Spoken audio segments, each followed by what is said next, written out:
रमता राम जपो रे प्राणी, अब तो सुन ले राम कहानी।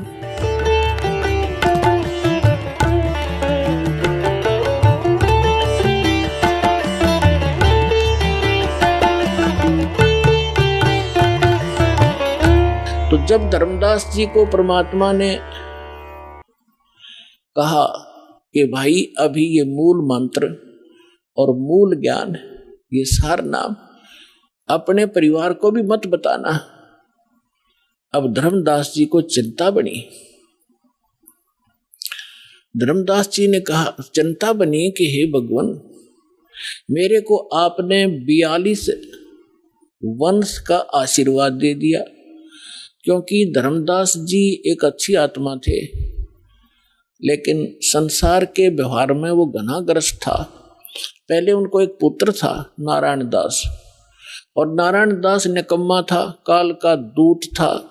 उसने परमात्मा के ज्ञान को ग्रहण नहीं किया, एक भी वचन सुना नहीं, उठकर चला जाता था। तो धर्मदास जी को ये चिंता बनी। परमात्मा ने बताया, धर्मदास जी ने कहा कि भगवान आप तो समर्थ हैं, मेरे पुत्र को शरण में ले लो, इकलौता पुत्र है, काल के हाथों चढ़ जाएगा, इसका जीवन नाश हो जाएगा। तो परमात्मा ने कहा, धर्मदास ये खुद ही काल का दूत है, तेरे घर पर भेज दिया, क्योंकि काल को पता था आप एक अच्छी आत्मा हो, और अच्छी आत्मा के घर पर एकादा यो ऐसा व्यक्ति कोई कारण बनाकर काल भेज ही देता है। तो परमात्मा ने लास्ट में अपनी दिव्य दृष्टि देकर धर्मदास जी को उसके पुत्र नारायण दास की वास्तविकता दिखा दी। विकराल चेहरा, लंबे लंबे दांत, ओछा माथा।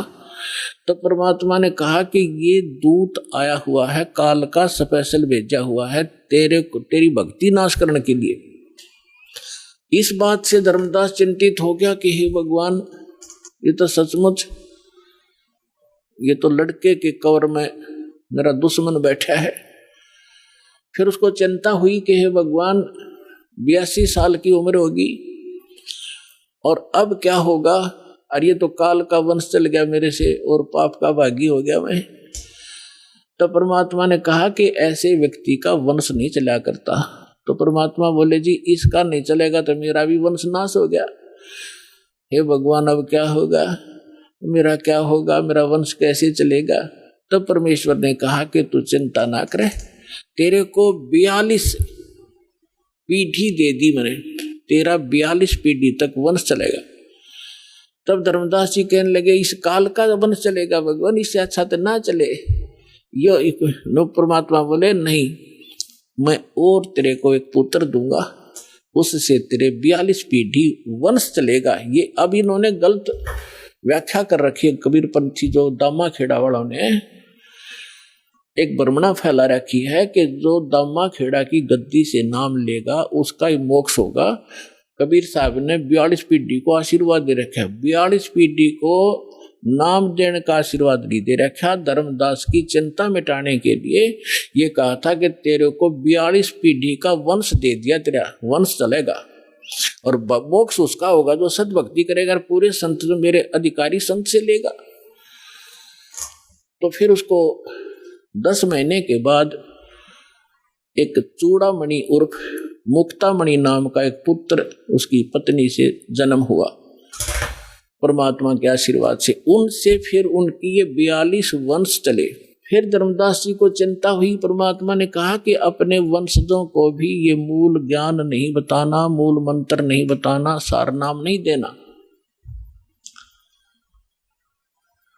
अब धर्मदास जी ने फिर कलेजा पकड़ लिया और बैठ गया चिंता करके। परमात्मा बोले, क्या बात होगी भक्त?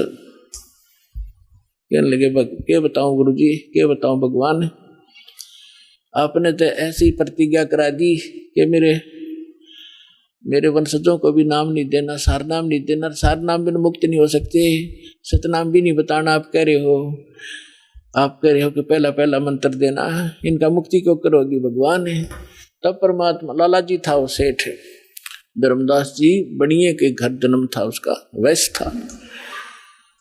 अब टोटे न फेंको घना शीघ्र समझा था वो, तो उसको चिंता बन गई है, भगवान वंश तो दे दिया आपने, इनका ये पार क्यों करोगे। तब परमात्मा ने कहा कि तू चिंता ना करे। जब कलयुग के अंदर आगे चल के धर्मदास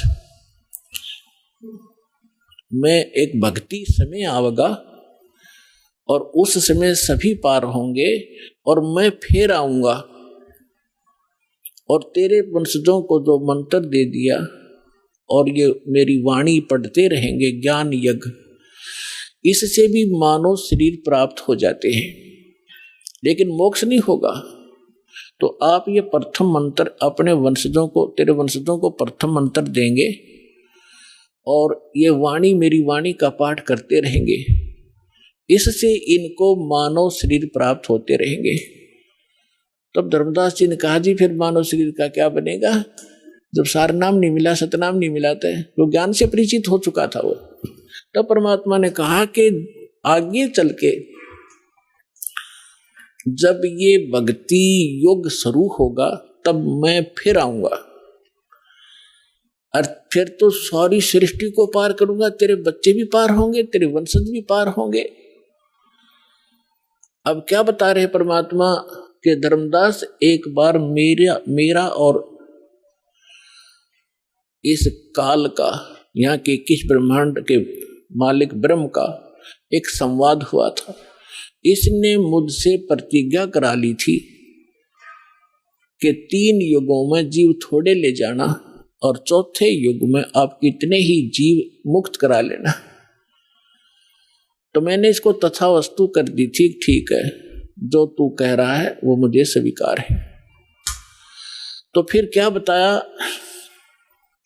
परमात्मा ने कहा कि फिर मैंने उससे कहा था कि जब चौथा युग, जब कलयुग आई तब हम अपना अंश पठाई। जब चौथा युग कलयुग शुरू होगा, कलयुग आवेगा, उस कलयुग की जो बिचली पीढ़ी होगी, बिचली पीढ़ी का समय बताया है परमात्मा ने कि कब ये भक्ति स्टार्ट होगी। बिचली पीढ़ी कहाँ से स्टार्ट होगी, जब कलयुग बीते 5500 पाचा, तब ये वचन मेरा होगा साचा। तो कलयुग जो है 1900, जो 5505 कलयुग कब बीता है, सन 1997 से। और 1997 में इस दास को परमेश्वर कबीर जी प्राप्त मिले थे। उन्होंने कहा था कि अब ये सारनाम और सतनाम बेटा सार्वजनिक कर देना, मैं तेरे साथ रहूंगा, पूरा विश्व हमारे साथ होगा, सबका कल्याण करेंगे।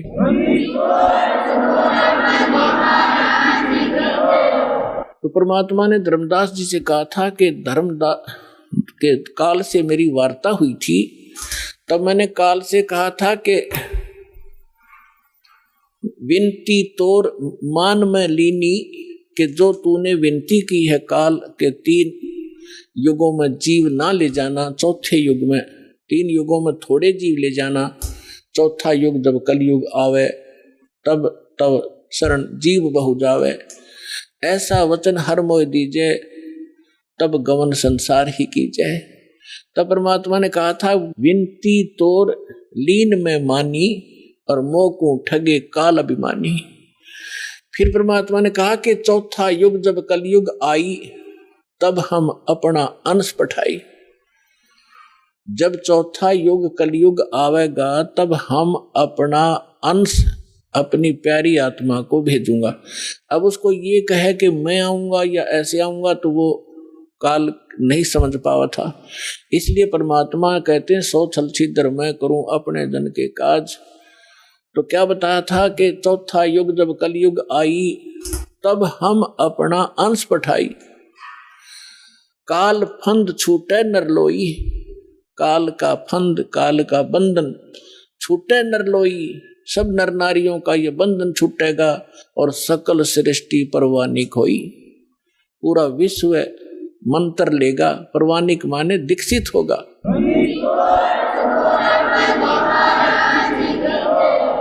काल फंद छूटे नरलोई, सकल सृष्टि परवानिक होई।